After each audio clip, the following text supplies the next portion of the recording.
to corporate accounting class.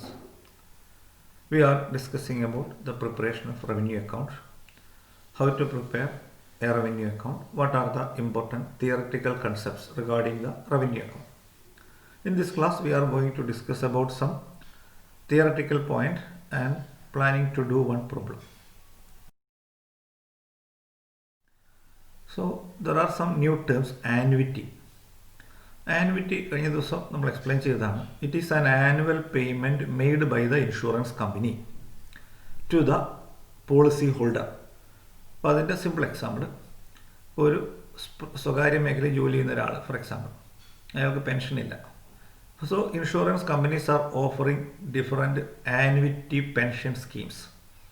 അപ്പോൾ ഞാൻ 20 വർഷം അവിടെ പ്രീമിയം അടയ്ക്കുകയാണെങ്കിൽ എനിക്ക് 60 വയസ്സ് കഴിഞ്ഞാൽ 20 വർഷമോ 30 വർഷമോ അവിടുന്ന് പെൻഷൻ തരും. അങ്ങനെ ഇൻഷുറൻസ് കമ്പനിയുടെ ഒരു സ്കീമാണ് ആനുവിറ്റി സ്കീം. അപ്പോൾ പോളിസി എടുക്കുന്ന ആൾ he have to pay premium. ആ പ്രീമിയം ഉപയോഗിച്ചിട്ട് അയാൾക്കൊരു പർട്ടിക്കുലർ ഏജ് കഴിയുമ്പോൾ ഒരു നിശ്ചിത തുക പെൻഷനായിട്ട് കൊടുക്കും. അങ്ങനത്തെ ഒരു സ്കീമാണ് ആനുവിറ്റി സ്കീം. അപ്പോൾ ആനുവിറ്റി എന്ന് പറഞ്ഞാൽ annual payment made by the insurance company to the insured. Paid by the insurance company to the insured. It is shown under the head benefits paid. Benefits paid എന്ന് പറയുന്ന ഹെഡിലാണ് നമ്മളത് കാണിക്കുക.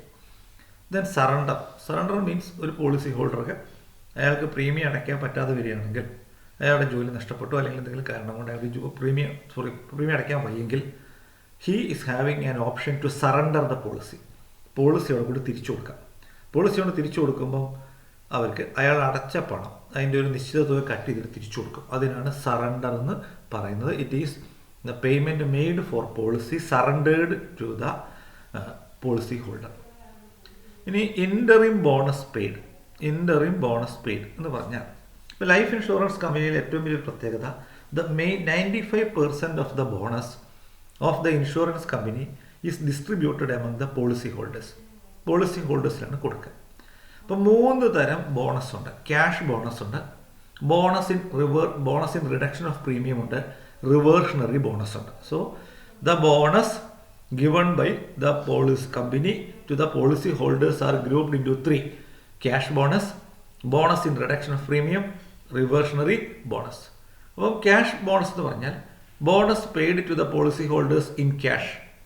It is shown in the revenue account as an expense. Benefits paid എന്ന് പറയുന്നത് അവിടെ കാണിക്കും.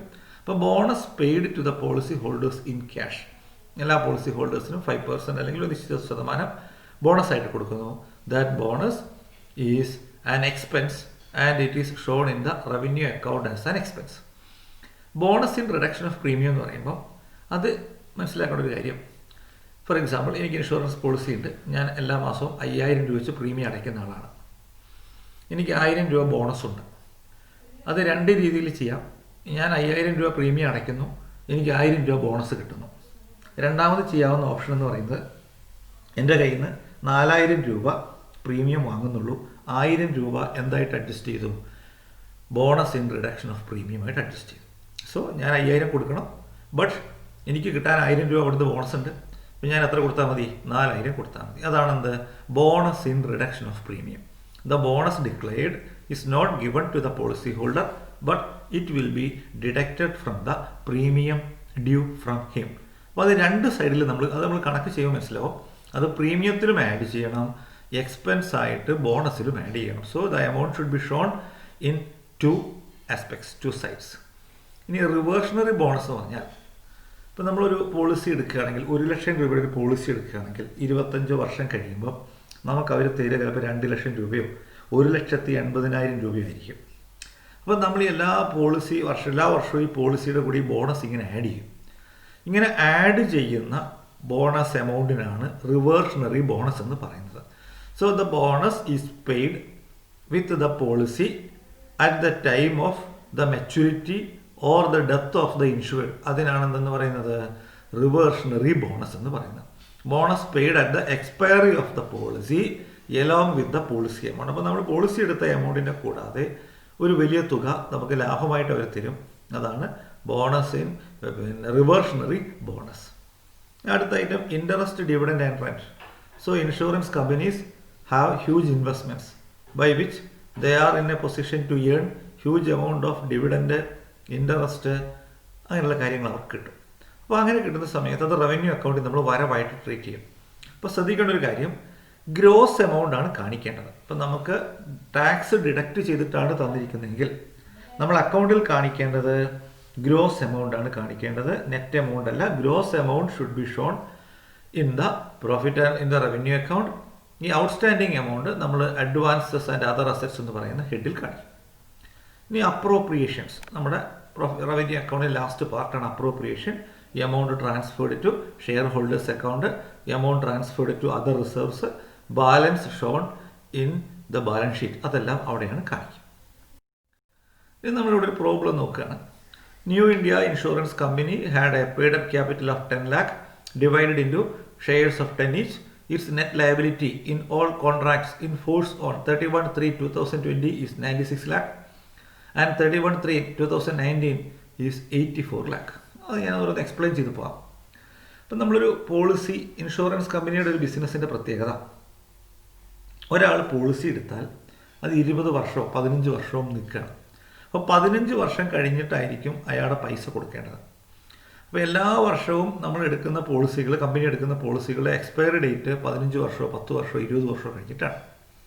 അപ്പോൾ എല്ലാ വർഷവും കിട്ടുന്ന പ്രീമിയം, ആ പ്രീമിയം നമ്മുടെ ഇൻകം ആയിട്ട് ട്രീറ്റ് ചെയ്യാൻ പറ്റില്ല. കാരണം എന്താണ്, this premium should be used for giving benefit to the policy holder. അപ്പോൾ അതിന് നമ്മൾ അവിടെ ഒരു ഫണ്ട് ക്രിയേറ്റ് ചെയ്യും. ആ ഫണ്ടാണ്, അങ്ങനെ നമ്മൾ ഓരോ വർഷവും നമ്മുടെ ലയബിലിറ്റി കാൽക്കുലേറ്റ് ചെയ്യും. നമ്മുടെ ഇൻഷുറൻസ് കമ്പനി ഇന്ന് കൊടുക്കേണ്ട ലയബിലിറ്റികൾ എത്ര എന്ന് നമ്മൾ കാൽക്കുലേറ്റ് ചെയ്യും. അപ്പോൾ അത് എല്ലാ വർഷത്തിൻ്റെയും ഓപ്പണിങ്ങിലും പ്രിപ്പയർ ചെയ്യും, എല്ലാ വർഷത്തിൻ്റെയും അവസാനത്തിലും പ്രിപ്പയർ ചെയ്യും. അപ്പം അതിൻ്റെ ഡിഫറൻസ് ആണ് ആ വർഷത്തെ നെറ്റ് ലയബിലിറ്റി. സോ ഈ ക്വസ്റ്റ്യൻ നോക്കിയാൽ ഇതിൻ്റെ ഓപ്പണിംഗ് നെറ്റ് ലയബിലിറ്റി എന്ന് പറഞ്ഞാൽ കഴിഞ്ഞ വർഷം വരെയുള്ള നെറ്റ് ലയബിലിറ്റി എത്രയാണ്?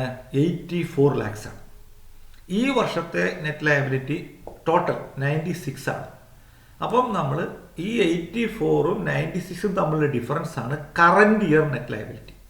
ഇതാണ് എൻഡിലുള്ള 96 lakh മൈനസ് ഓപ്പണിങ്ങിലുള്ള നെറ്റ് ലയബിലിറ്റി. അത് തമ്മിലുള്ള ഡിഫറൻസ് ആണ് ഈ വർഷത്തെ നെറ്റ് ലയബിലിറ്റി. അത് നമ്മൾ റവന്യൂ അക്കൗണ്ടിൽ കാണിക്കണം, അത് അതിനെ മനസ്സിലാക്കും. The company had paid an interim bonus of 2,60,000. അപ്പോൾ ഇൻ്ററിം ബോണസ് എന്ന് പറയുന്നത് നമ്മൾ പ്രോഫിറ്റ് ആൻഡ് ലോസ് അക്കൗണ്ടിൻ്റെ പാർട്ട് സിയിലാണ് കാണിക്കുക. Interim bonus paid 20% of the surplus allocated to share holders, 20% to reserve. അത് രണ്ടും അപ്രോപ്രിയേഷനാണ് ചെയ്യുക. The following figures. പ്രീമിയം നമുക്കറിയാം, പ്രീമിയം നമ്മൾ കാണിക്കുക എവിടെയാണ്? Schedule 1 premium. Interest, dividend and rent. Interest, dividend and rent revenue അക്കൗണ്ടിൽ ഇൻകം ഫ്രം ഇൻവെസ്റ്റ്മെന്റ് എന്നുള്ള ഹെഡിലാണ് കാണിക്കുക. Income from investment. ഫീസ് എന്ന് പറയുന്നത് അതർ ഇൻകം. ഇൻഷുറൻസിൽ ചെറിയ പോളിസി ട്രാൻസ്ഫർ ചെയ്യുന്നതിനൊക്കെ ഫീസ് ഈടാക്കും, അത് അതർ ഇൻകം എന്ന ഹെഡിലാണ് കാണിക്കുക. റവന്യൂ അക്കൗണ്ടിൻ്റെ തേർഡ് പാർട്ടിലെ other income. Then management expense, അത് ഓപ്പറേറ്റിംഗ് എക്സ്പെൻസ് ആണ്, അത് നമ്മൾ ഷെഡ്യൂൾ 3യിലാണ് കാണിക്കുക. Annuities paid. ആനുവിറ്റീസ് പെയ്ഡ് എന്ന് പറയുന്നത് അത് നമ്മൾ ബെനിഫിറ്റ്സ് പെയ്ഡ്. ആനുവിറ്റീസ് എവിടെ കാണിക്കുക? Benefits paid. ഷെഡ്യൂൾ 4ലാണ് കാണിക്കുക ആനുവിറ്റീസ് പെയ്ഡ്. സറണ്ടർ അതും കാണിക്കുക ഷെഡ്യൂൾ 4ലാണ്. Surplus on revaluation of reversion. അപ്പോൾ നമുക്ക് ഈ ഇൻവെസ്റ്റ്മെൻറ്റുകൾ റീവാല്യൂ ചെയ്യുമ്പോൾ ചിലപ്പോൾ നമുക്ക് ലോസ് ഉണ്ടാവും, ചിലപ്പോൾ നമുക്ക് ലാഭം ഉണ്ടാവും. അങ്ങനെ സർപ്ലസ് വരുന്നതാണ് സർപ്ലസ് ഓൺ റീവാലുവേഷൻ. അത് നമ്മൾ ഇൻകം ഫ്രം ഇൻവെസ്റ്റ്മെൻറ്റ് റവന്യൂ അക്കൗണ്ടിൽ ഇൻകം ഫ്രം ഇൻവെസ്റ്റ്മെൻറ്റ് എന്നുള്ള ഹെഡിലാണ് കാണിക്കേണ്ടത്. Surplus on revaluation of reversion അത് റവന്യൂ അക്കൗണ്ടിൽ ഇൻകം ഫ്രം ഇൻവെസ്റ്റ്മെൻറ്റ് എന്നുള്ള ഹെഡിൽ കാണിക്കണം. ക്ലെയിംസ് അത് ഷെഡ്യൂൾ 4ലാണ് കാണിക്കേണ്ടത്. Consideration for annuities granted. Consideration for annuities granted other income revenue അക്കൗണ്ടിൽ അതർ ഇൻകത്തിലാണ് കാണിക്കേണ്ടത്. കമ്മീഷൻ നമ്മുടെ ഓപ്പറേറ്റിംഗ് എക്സ്പെൻസ് ആണ്, അല്ല നമ്മുടെ ഒരു ഷെഡ്യൂളിൽ വരുന്ന ഒരു ഐറ്റമാണ്. ഷെഡ്യൂൾ 2 കമ്മീഷൻ എക്സ്പെൻസ് ഷെഡ്യൂൾ 2വിൽ കാണിക്കും. ഇനി നമ്മളിതിൻ്റെ പ്രിപ്പറേഷനിലേക്ക് പോവുകയാണ്. അപ്പോൾ നമ്മൾ 4 ഷെഡ്യൂളുകളാണ് ഇവിടെ ഉള്ളത്. പ്രീമിയം ഏൺഡ് ഒരു ഐറ്റം മാത്രമേ ഉള്ളൂ, പ്രീമിയം ഏൺഡ്. ഷെഡ്യൂൾ 2 കമ്മീഷൻ ഒരു ഐറ്റം മാത്രമേ ഉള്ളൂ. ഷെഡ്യൂൾ 3 ഓപ്പറേറ്റിംഗ് എക്സ്പെൻസ് അത് മാനേജ്മെൻറ്റ് എക്സ്പെൻസ് ഒരു ഐറ്റം മാത്രമേ ഉള്ളൂ. Benefits paid. അപ്പോൾ അതിനകത്ത് ശ്രദ്ധിക്കണം, ബെനിഫിറ്റ്സ് പെയ്ഡ് അതിൽ claims claims by death or maturity 34 lakhs. Annuity എന്ന് പറഞ്ഞാൽ കമ്പനി പോളിസി ഹോൾഡേഴ്സിന് കൊടുക്കുന്ന എമൗണ്ട് ആണ് ആനുവിറ്റീസ്, അത് അവിടെ വരും. Surrender means policy holder surrender ചെയ്യുന്നു, അത് ബെനിഫിറ്റ്സ് പെയ്ഡ്. അപ്പോൾ ശ്രദ്ധിക്കുക, ബെനിഫിറ്റ്സ് പെയ്ഡ് എന്ന് പറയുന്ന ഷെഡ്യൂളിൽ വരുന്ന ഐറ്റംസ് എന്തൊക്കെയാണ്? ക്ലെയിംസ് വരും, ആനുവിറ്റീസ് വരും, സറണ്ടേഴ്സ് വരും. ഇനി നമ്മൾ റവന്യൂ അക്കൗണ്ട് പ്രിപ്പയർ ചെയ്യുകയാണ്. റവന്യൂ അക്കൗണ്ട് ഷെഡ്യൂൾ ഫോർമാറ്റിലാണ് നമ്മൾ പ്രിപ്പയർ ചെയ്യുന്നത്. പ്രീമിയം ഏൺഡ് ഷെഡ്യൂൾ 1 അതിൻ്റെ ടോട്ടൽ 57,20,000. ഇൻകം ഫ്രം ഇൻവെസ്റ്റ്മെൻറ്റ് എന്നുള്ളതാണ്. അവിടെ 3 ഹെഡാണ് ഉള്ളത് റവന്യൂ അക്കൗണ്ടിൻ്റെ ഫസ്റ്റ് പാർട്ടിൽ. Premium earned, income from investment, other income. അപ്പോൾ ഇൻകം ഫ്രം ഇൻവെസ്റ്റ്മെൻറ്റിൽ interest, dividend and rent. Interest, dividend and rent 28 lakh.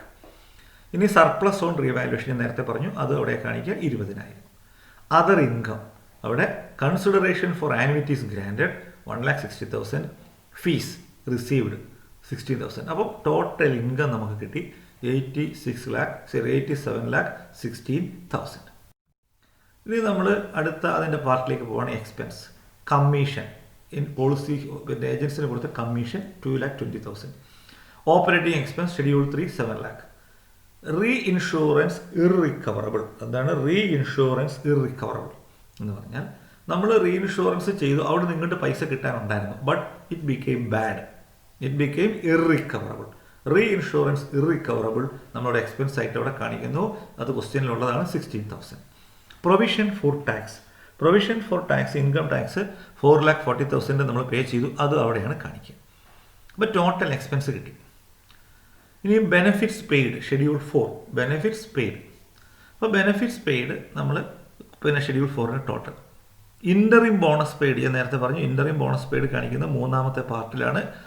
പിന്നെ പോളിസി ഹോൾഡേഴ്സിൽ കൊടുത്തുകയാണ് ഇൻ്ററിം ബോണസ് പെയ്ഡ് 2,60,000.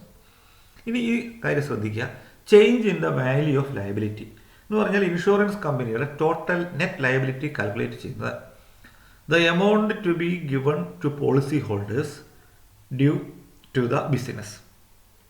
അപ്പോൾ എല്ലാ വർഷവും പുതിയ പുതിയ പോളിസികൾ ആഡ് ചെയ്യും, അതിങ്ങനെ ആഡ് ചെയ്ത് പോവുകയാണ്. അപ്പോൾ നെറ്റ് ലയബിലിറ്റി എന്ന് പറഞ്ഞാൽ ഇൻഷുറൻസ് കമ്പനി ഇന്ന് ഇൻഷുറൻസ് കമ്പനി ബിസിനസ് പൂട്ടുകയാണെങ്കിൽ കൊടുക്കേണ്ട തുകയാണ് നെറ്റ് ലയബിലിറ്റി. അപ്പോൾ ആ നെറ്റ് ലയബിലിറ്റി 2 ഫിഗർ നമ്മുടെ ക്വസ്റ്റ്യനിൽ ഉണ്ടാവും. ഒന്നൊരു ഓപ്പണിംഗ് ഉണ്ടാവും, ക്ലോസിംഗ് ഉണ്ടാവും. അപ്പോൾ ക്ലോസിംഗ് എന്ന് പറഞ്ഞാൽ ഈ വർഷത്തിൻ്റെ അവസാനം, ഓപ്പണിംഗ് എന്ന് പറഞ്ഞാൽ ഈ വർഷത്തിൻ്റെ ആദ്യം. അപ്പോൾ അത് നമ്മൾ ഡിഫറൻസ് നമ്മൾ എടുക്കണം. That difference is shown as change in value of liability. ഇതാണ് change in value of liability. അതെങ്ങനെയാണ് കാണുക? Net liability at the end minus net liability at the beginning. Net liability at the end minus net liability at the beginning. അപ്പം 12 lakh. അപ്പോൾ നമുക്ക് total കിട്ടി. അപ്പം total എന്ന് പറയുന്നത് അതിൻ്റെ ടോട്ടൽ കിട്ടി. അപ്പോൾ സർപ്ലസ് എന്ന് പറയുന്നത് എ എന്ന് പറയുന്നത് റവന്യൂ, ബി എന്ന് പറയുന്നത് എന്താണ്? കമ്മീഷൻ മെറ്റ് എക്സ്പെൻസ്, സി എന്ന് പറയുന്നത് ബെനിഫിറ്റ്സ് പെയ്ഡ്. സർപ്ലസ് ഡി എന്ന് പറയുന്നത് A minus B minus C. Surplus 21,10,000 കിട്ടി. അപ്പോൾ അതിൽ അപ്രോപ്രിയേഷൻ ഇതിൻ്റെ 20% ഷെയർ ഹോൾഡേഴ്സിന് ട്രാൻസ്ഫർ ചെയ്യണം, 4,22,000. റിസർവിലേക്ക് അതിൻ്റെ 20% ട്രാൻസ്ഫർ ചെയ്യണം, അതും 4,22,000. So balance transferred to balance sheet. അപ്പോൾ നിങ്ങൾ ഈ പ്രോബ്ലം ഇതിനകത്ത് കുറേ പുതിയ ടേംസ് ഉണ്ട്, ആ ടേംസ് നിങ്ങൾ മനസ്സിലാക്കി വെക്കുക. ഇതിൻ്റെ 1-2 കണക്കുകൾ നമ്മൾ നാളെ മറ്റന്നാളായിട്ട് ചെയ്യും. അതിനുശേഷം നമ്മൾ അടുത്ത പോർഷനിലേക്ക് പോകും. അപ്പോൾ ഓരോരോ ചാപ്റ്ററിലും പുതിയ പുതിയ കൺസെപ്റ്റുകളാണ് വരുന്നത്. ഇപ്പോൾ ഈ റവന്യൂ അക്കൗണ്ടിൻ്റെ ഫോർമാറ്റ് നിങ്ങൾ പ്രിപ്പയർ ചെയ്യുക, അതിലെ ടെർമിനോളജി നിങ്ങൾ പഠിക്കുക, അത് നന്നായിട്ട് ഫോളോ ചെയ്യുക. Thank you.